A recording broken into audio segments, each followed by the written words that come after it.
ليش ممكن المطورين يحطوا اشياء غريبة وعجيبة وغير مفهومة في ملفات الالعاب؟ اغرب 5 اشياء وجدوها اللاعبين في ملفات الالعاب غير مصرح عنها واشياء غير رسمية. السلام عليكم ورحمة الله وبركاته. رجعنا لكم اليوم بمقطع جديد بيحكي عن أغرب 5 أشياء وجدوها اللاعبين في ملفات الألعاب، أشياء غير رسمية. طبعا يا أخوان بس حبيت هيك بشكل سريع إني أتشكركم على كل الدعم اللي قاعدين بتقدموا لي بآخر كم يوم بالفيديوهات القصيرة وبالفيديو القديم. بحب أشكركم، شكرا لكم جميعا كلكم. وبحب أحكي لكم يعني لا تنسى إنك يا حبيبي كمان بهذا المقطع تشترك، لأن إن شاء الله باقي لنا شويتين ونوصل 10,000 مشترك، فاشترك وحط لايك اذا يعني حاب تدعمني. يعني طبعا يعني اذا حاب تدعمني يعني انا ما بقول شيء يعني، وحط لك هيك تعليق على الماشي، احكي لنا اذا عجبك المقطع واذا في عندك افكار تانية لنطور فيها المحتوى. ما نطول المقدمه، بسم الله الرحمن الرحيم على المقطع ودينا. خلينا نبدأ من المركز الخامس بقلب مدينة ليبرتي سيتي من جي تي اي 4. لعبة جي تي اي 4 زي ما كلكم بتعرفوها لعبة عالم مفتوح جي تي اي مثل كل اجزاء جي تي اي، ولكن هاي جي تي اي انا بحسها لعبة شوي مظلومة نظرا لباقي الاجزاء الثانية من لعبة جي تي اي، وهي واحدة من الالعاب اللي تقريبا كثير ناس منكم لعبوها وفي كثير ناس برضو ما لعبوها، يمكن لانها ما كانت كثير مشهورة. ولكن هي المدينة يلي او فين نقول مختلفة عالمها عن باقي باقي مدن جي تي اي الثانية. تحكي عن الجندي الامريكي اللي هو نيكو بيليك، جندي سابق كان في شرق اوروبا، وصل لمدينة ليبرتي سيتي بحثا عن حياة جديدة هربا من الماضي المظلم. قصة سوداوية جدا مقارنة بباقي اجزاء جي تي اي، وتسلط الضوء على الخداع أو الحلم الأمريكي والهروب من الواقع إلى حياة هنيئة. شخصيات القصة مكتوبة بعناية ومرسومة ومعمولة الحركات والأنيميشن بشكل رهيب ودقيق جدا، لدرجة أنه كانوا يقارنوا الأنيميشن تبع هاي اللعبة مع ألعاب حديثة نظرا للمحرك اللي بانين عليه، المحرك الفيزيائي اللي بانين عليه اللعبه، واللي كان هو اويوفوريا انجن هيك اسمه. طيب يا بقيرة، ايش الغريب بهاللعبه؟ ايش الشيء اللي خلاك تحط اللعبه بقائمه اغرب 5 اشياء لقوها الناس بملفات اللعبه؟ طيب اذا انت قلت لك على سبيل المثال تمثال الحريه، لما تشوفه ايش بتشوف؟ ايش بتفكر انت من تمثال الحريه؟ هذا تمثال صح؟ حجر من جوا، حجر، اشياء حجريه، اشياء ثابته صح؟ ايش ممكن تتوقع لو قلت لك اني هذا التمثال فيه شيء عايش جوا؟ نعم طبعا اللعبة ما كانت تسمح لك انك تفوت بسهولة، كان لازم انك تعمل جلitch او انك تعمل نوكليب بطريقة معينة من طريقة لاعبين البي سي، انك تقدر تفوت لداخل التمثال وتشوف قلب نابض، قلب بشري نابض داخل التمثال. كيف؟ ما حدا بيعرف ليش، ولا حدا بيعرف شو الفكرة منه. هلا حتشوف المقاطع قدامك، ما حدا بيعرف شو الهدف من هذا الموضوع، ولا حدا بيعرف ايش تفسير له. يعني ليش ممكن يحطوا لك قلب نابض داخل تمثال الحرية ولا ومربوط بسلاسل؟ يعني غريب.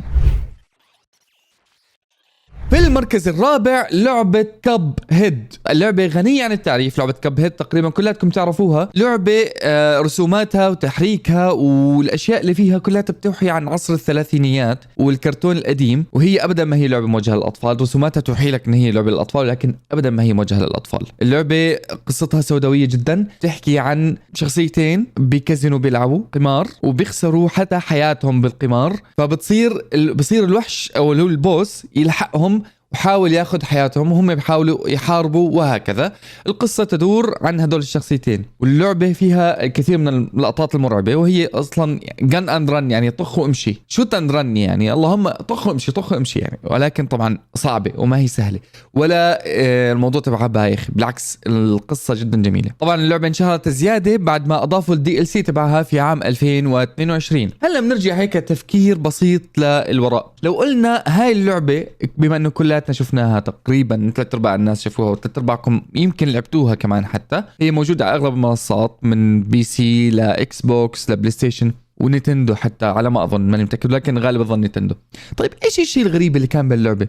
طبعا يعني اللعبة قبل ما تنزل على البي سي مستحيل حدا يكتشف في اشياء غريبة، ولكن لاعبين البي سي كان لهم رأي اخر. من وقت ما نزلت اللعبة على البي سي اجوا لاعبين البي سي وبلشوا يستكشفوا بالملفات، الله اللقافة. فهم عم بيستكشفوا الملفات لقوا في ملف صوتي غريب غير مستخدم داخل اللعبة. الملف الصوتي فتحوه وبلشوا يسمعوا، فسمعوا هذا الصوت. ها طيب ايش الغريب؟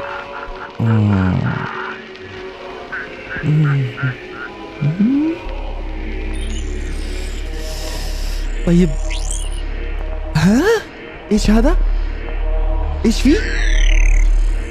الصوت غريب جدا، زي ما سمعت الصوت جدا جدا غريب، ما حدا كان فاهم ايش هذا. وحتى في ناس اخذوا الصوت وحولوه لصورة صوتية ظلية بطريقة معينة، ما بعرف كيف سووها، ولكن حولوه اظن بموضوع الخطوط هيك، اذا بخلي الصوت عبارة عن خطوط. فشوف ايش رسم الخط، رسم شيطان بالثري فيسز او التحولات الثلاثة تبعه زي ما انت شايف. طيب ليه؟ ما حدا كان قادر يفهم ايش الفكرة من الموضوع، ليش ممكن يكون في هيك ملف وغير مستخدم اصلا، وليش ممكن يكون في هيك صوت. ولكن بعد البحث وبعد بعض الأسئلة اللي راحت للمطورين، اكتشفوا الناس ان الصوت هذا أضيف لهاي اللعبة لسبب واحد فقط، هو انه لما اللاعب يكرك اللعبة، اللي ما يعرف شو ايش يعني يكرك يعني يسرق اللعبة وياخذها من دون ما يدفع سعرها للاستوديو او لاصحاب اللعبة، يسرقها سرقة فيغير بالملفات، فاللعبة تعرف انه غير، انه كرك، فيصير هذا الصوت يطلع له بحيث انه يكون مرعب. وفي اشياء تانية تصير باللعبة تخرب عليه اللعب، ولكن هذا الصوت يطلع له لما يكرك اللعبة، فهذا الشيء كان مرعب للاعبين. فهذا هو الاشي الغريب، ولكن الحمد لله كان له تفسير، يعني على الاقل احنا فاهمين ايش فيه، ايش اللي صار. ولا تنسى تشترك يا حبيبي.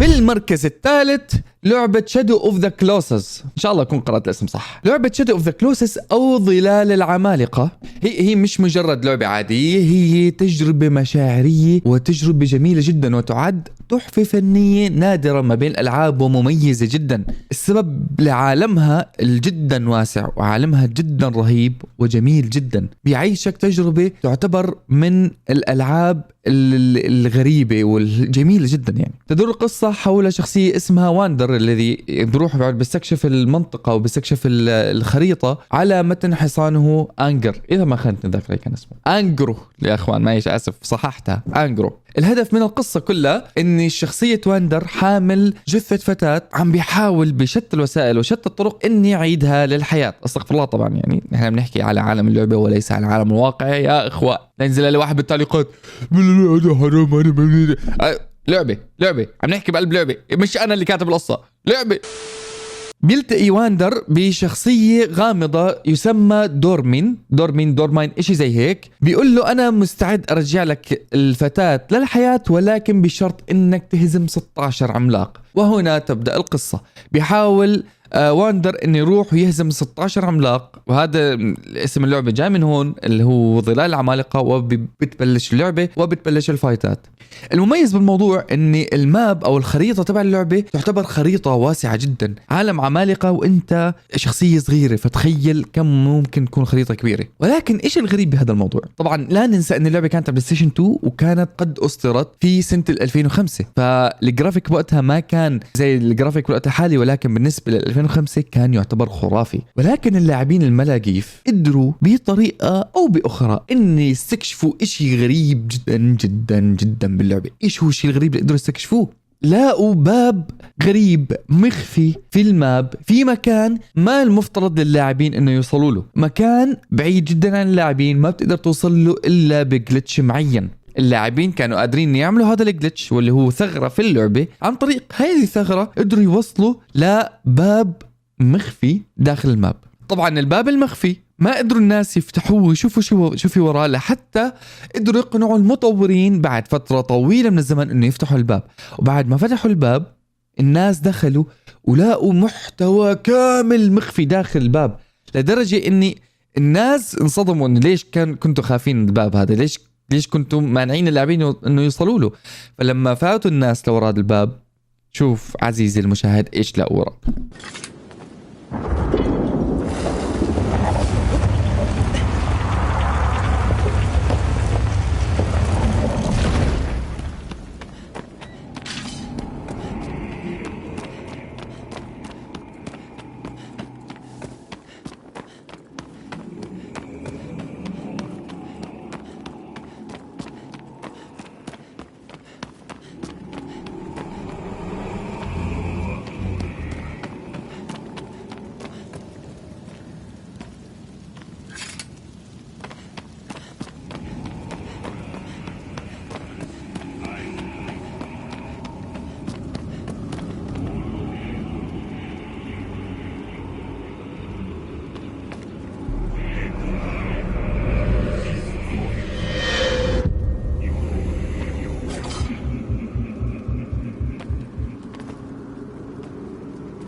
طبعا ما هو سر اسطوري ولا هو شيء عجيب، ولكن هو بقايا من تطوير المطورين. ما حب يعني بعد ما طوروه لقوا انه ما كان بالقدر الكافي او بالمستوى الكافي انه ينزلوه داخل اللعبه كمحتوى داخل اللعبه، فلهيك كانوا مسكرينه. بالمركز الثاني وورد اوف واركرافت جحيم ايرون فروغ. وورد اوف واركرافت لعبة مشهورة من ألعاب MMORPG. قصة اللعبة تدور حول أو تدور في كوكب إزيروث، حكاية واحدة ولكن هي سلسلة من الملاحم المتكررة أو المستمرة وراء بعضها. طبعا ومعروف جدا الناس كثير أكيد إلا ما تكون شايف لك شي لقطة من هاللعبة. اللعبة هي كمان مالتي بلاير أونلاين، تقدر تشوف كثير ستريمرز أمريكيين بيلعبوها هاللعبة. أنا ما شفت كثير عرب بيلعبوها ولكن شفت كثير من الأمريكيين بيلعبوها لهاللعبة. وبرضه لا ننسى في اللعبة فيها ايتمات تباع بمبالغ خيالية. وبعام 2026 اللعبة حصلت على توسعة كبيرة جدا، واللي حمس اللاعبين يرجعوا يلعبوها برضه مرة ثانية وبكميات أكبر، لأن يومها أضافوا قارات وأضافوا أماكن جديدة كتير واسعة وكبيرة، وهذا الشيء كبر من عالم اللعبة أكثر وأكثر. إيش الغريب يا باجيرة بهذه اللعبة؟ إيش الشيء اللي خلاك تحطها بالمركز الثاني بين الألعاب، بين أغرب الأشياء اللي وجدوها الناس من ملفات اللعبة؟ في أحد الأماكن بالماب باللعبة بتفوت لمكان بتلاقي فيه بابين، باب على اليسار وباب على اليمين، والبابين مقفولين. الباب اللي على اليسار تقدر تفتحه بطريقة معينة باللعبة ومحتوى من قلب اللعبة، بتفوت وبتكمل لعب عادي جدا. ولكن الباب اللي على اليمين لاقوا اللاعبين واكتشفوا انه الباب مسدود، والباب ما بتقدر تفتحه ولا بأي طريقة. فطبعا لاعبين البي سي كان عندهم رأي تاني استغفر الله العظيم. لاعبين البي سي قدروا بطريقة من الثغرات وبطريقة الهاكات انه يخترقوا الباب بطريقه معينه. طريقه الثغره كان في احد الانيميشن اللي بيخليك انك تبكي باللعبه، فبطريقه بتتحرك الكاميرا لورا الباب فانت بتروح ورا الباب وبتعدي. والطريقه الثانيه هي الهاك، انك تعمل نو كليب وتمشي ورا الباب وتبدا المسيره. انت لما تروح بهذا المكان وبتبدا تستكشف بتلاقي ان في ماب كامل، في عالم كبير ضخم جدا موجود ورا هذا الباب، وهذا الباب مقفول ممنوع اللاعبين انه يدخلوه. كان الموضوع جدا غريب، بس المكان والجدير بالذكر اني كان خالي من البوتات، بحيث اني ما في ولا اي بوت. البوت اللي هو الاشياء او المحتوى اللي يضيفوه المطورين لا يخلوا للمكان فيه القصه ويخلوا المكان فيه له روح بحيث الناس تلعب. انت لما تكون تروح ماب فاضي ما فيك تعمل شيء كثير، اللهم انك تتمشى بالماب فقط يعني. ولكن لما يكون في بوتات، لما تبلش القصه اشياء اني بوتات يحكوا معك يحكوا لك القصه وهكذا تبدا المتعه. بس هذا المكان كان فاضي ما كان في شيء، وكان واسع جدا لدرجه الناس قدروا يوصلوا لتمثال احد الملوك اللي كان موجود بمنطقه غريبه، وهيك منطقه تقريبا مليان حمم حواليه واشياء غريبه وويرد، وما كان في إضاءة. يعني تقريبا المطورين ما كانوا عاملين الإضاءة الكافية لهذا المكان، فكان معتم وكان شيء غريب وويرد ومرعب شويتين. فهذا الشيء اللي خلى اللاعبين ينبهروا بالموضوع اللي شافوه. وفيما بعد المطورين أغلقوا هذا المكان بالكامل لأني ما كان جاهز لسه تطويريا، ما كان جاهز إنه ينزلوه كمحتوى باللعبة. فيب اللاعبين الملاقيف كانوا قادرين يشوفوا كل شيء وهم غير مسموح لهم. بالمركز الأول لعبة دوم الجزء الثاني. اللعبة تم إصدارها في عام 1994. هي واحدة من أهم الألعاب في عالم الجيمنج. السبب إن هي واحدة من أول ألعاب الشوتينج اللي كانوا موجودين. دوم، مين ما بيعرف دوم؟ ولكن دوم 2 كانت لعبة شوي متطورة عن دوم 1، وكانت يعني تعتبر من أعمدة الألعاب الشوتينج، لأن هي كانت واحدة من بداية الألعاب اللي تسمح لك تحمل سلاح وتبدأ فيه تطخ يعني وتمشي بالعالم. الشركة اللي أنشأت اللعبة كان اسمها اي دي سوفتوير. وفي معلومة جدا مهمة لازم تعرفها، إني أحد مؤنشئين هاي اللعبة كان اسمه، أو صاحب اللعبة أصلا هو اسمه جون ريميرو. خلي الاسم هذا ببالك. قصة اللعبة بتكون قصة مأساوية بتكمل القصة اللي كان ماشي فيها البطل في الجزء الأول، واللي هو إنه بيحاول يقاتل ويقضي على قوة جحيم في أقمار المريخ. ولما يرجع على الأرض بيكتشف إن الشياطين سبقوا على كوكب الأرض.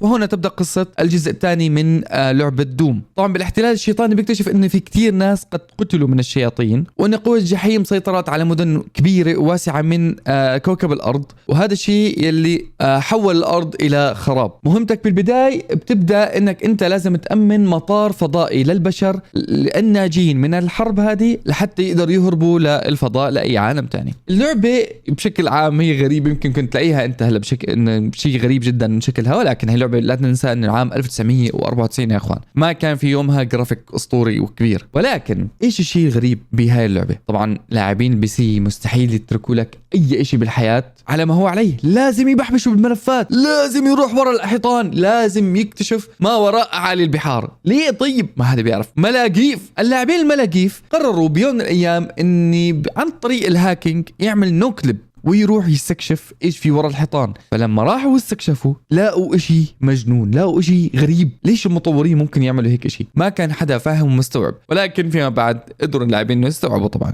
ايش الشيء اللي قال اللاعب لما مشي بالنو كليب وراح ورا الحيطان؟ لقى اشي من بعيد اخضر وشي فوقه هيك معلق شبه راس البني ادمين. لما قرب اكثر واكثر اكتشف انه هو راس بني ادم وعم بنزل منه اشي اخضر، وهو الراس البني ادم معلق، وهو قادر كان معاه سلاح وكان قادر اني يطخ ويدمج هذا الراس. طخ ودمجه لهزمه، وبعدين يعني الراس اعطاك افكت انه عرفتوا انه ودع. فلما ودع بيعطيك بعدها انيميشن انك انت ختمت اللعبه، وبعدين بيكتب لك انت انك انت ما كان فيك اصلا تختم القصه الا لما تقضي على هذا الوحش. طيب مين هذا البني ادم الموجود وجهه هنا؟ وليش هذا الحكي موجود؟ فيما بعد اكتشفوا اللاعبين ان وجه هذا البني ادم هو نفسه، نعم يا عزيزي، زي ما توقعت، جون ريميرو اللي هو صاحب اللعبه. طبعا بمزاح بين المطورين مع صاحب اللعبه قرروا بالنهايه يحطوا راس جون ريميرو بهذا المكان. عم بيمزحوا مع صاحب اللعبه، يعني عم بيمزحوا مع مطور صاحبهم صديقهم يعني، وقرروا انه يعملوها هي نهايه اللعبه. صراحه شيء غريب جدا وشيء يعني انا بشوفه كوميدي. ولكن يا اخوان صراحة يعني المقطع هذا تعبني بجمع المعلومات وترتيبها. أنا آسف للمنتج. فبتمنى منكم بس يعني الاشتراك واللايك والتعليق وتدعموني يا يوتيوبر صاعد، يوتيوبركم الجميل. أتمنى بس الدعم، وشكرا لكم جميعا يا أخوان. لا تنسوا تصلوا على النبي، اللهم صل وسلم وبارك على سيدنا محمد، ونراكم إن شاء الله في الفيديو القادم. بيس.